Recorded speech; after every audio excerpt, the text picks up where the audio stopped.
there are certain things in life that just aren't fashionable. Voting for the Conservative Party, buying your clothes from M&S, being an Andre Ward fan.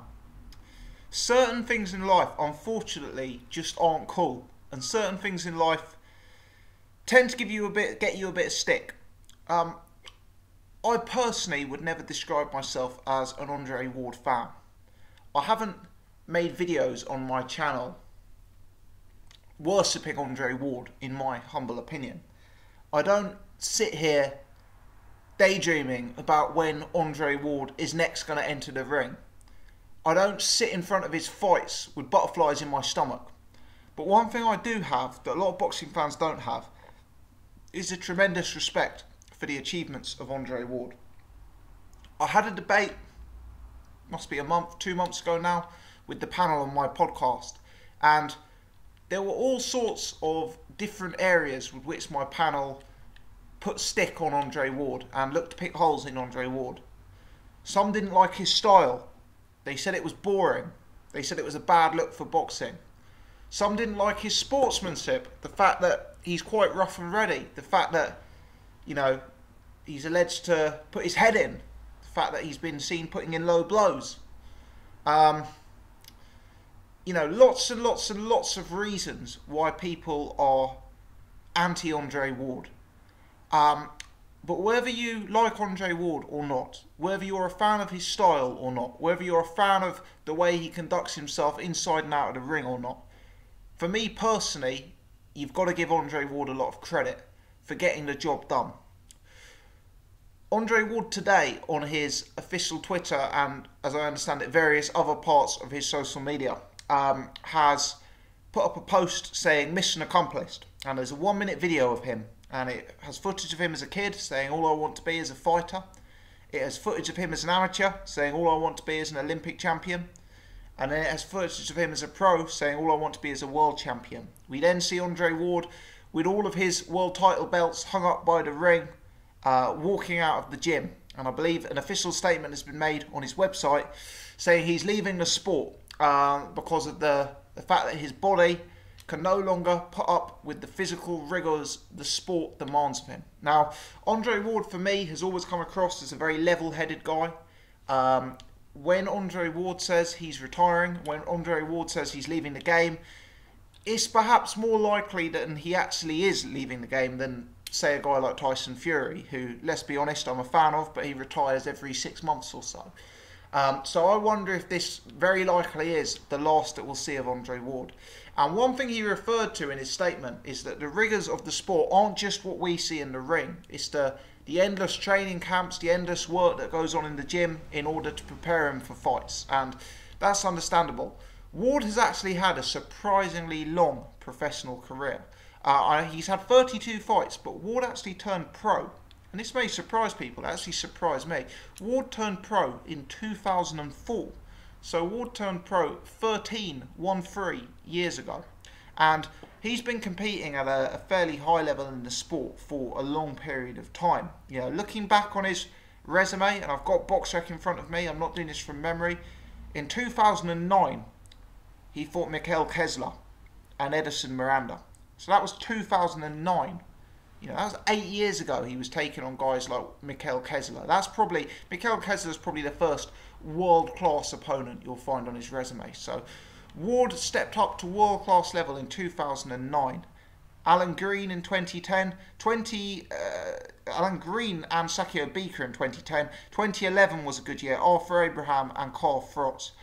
2012, Chad Dawson. 2013, Edwin Rodriguez. 2015, Paul Smith. Maybe the less said about that, the better. 2016, Sullivan Barrera, Alexander Brand. 2016, Sergei Kovalev. 2017, Sergei Kovalev. So, whether you like Ward or not, you've kind of got to be impressed by his longevity. A pro for 13 years, operating at the world-class level between 2009 and 2017, retiring from the sport undefeated. 32-0 with 16 KOs. Ward won the Super 6 tournament. Which at the time was a huge thing. I guess to people newer to boxing, you could compare it to the World Boxing Super Series we're looking at now. That was a huge tournament back in the day. The likes of Carl Frotz, Dirrell, Mikhail Kessler in it. You know, big tournament. And Ward won that. He swept it. You know, very impressive. He was the man at 168 pounds. At the time, most people had him as pound for pound number 2 or pound for pound number 3 behind Floyd and Manny. Before having some periods of inactivity in the sport and then moving up to light heavyweight, where he took on, for me, Sergey Kovalev, who at the time was, in my opinion, a pound for pound top 5 fighter. And as I say, whether you like his performance against Kovalev or not, what Ward did was get the job done in there, you know, emerge victorious. Whether you like it or not, Ward is a guy who knows how to win. How will I remember Andre Ward? Olympic gold medalist, undefeated professional, Super 6 winner, super middleweight champion, super middleweight number 1, light heavyweight champion, light heavyweight number 1. He could have hung around. He could have fought the likes of Adonis Stevenson. He could have moved up to cruiserweight perhaps and fought the likes of you know, someone like a Tony Bellew. But really, 2 wins over Sergey Kovalev, a win over Carl Frotz, a win over Mikhail Kessler. That's a pretty decent resume, I must say. That is a pretty decent resume. And Ward is a guy who, for me, I know this is an unpopular statement, but for me, I think Ward does go down as an all-time great. Yeah, maybe he doesn't have the natural punching power. Maybe he doesn't have the electric offense and combination punching that someone like a Roy Jones Jr. has. But I think Andre Ward would match up very well with a lot of fighters from the past. You know, my personal favourite in terms of who I'm a fan of at 168 is Joe Calzaghe. I couldn't confidently say Calzaghe would beat Andre Ward. You know, Ward for me is just a guy who always found a way to win and, you know, could make a difficult fight for any man on any night. I'm pleased to see Andre Ward leaving the sport with an undefeated record. You know, if he's at a stage where the rigours of the sport are taking his toll on his body, I think it would be a shame for him to end his career taking heavy losses. He's presumably got substantial money in the bank. I appreciate he has other interests outside of the sport. He's got a family, a wife and kids.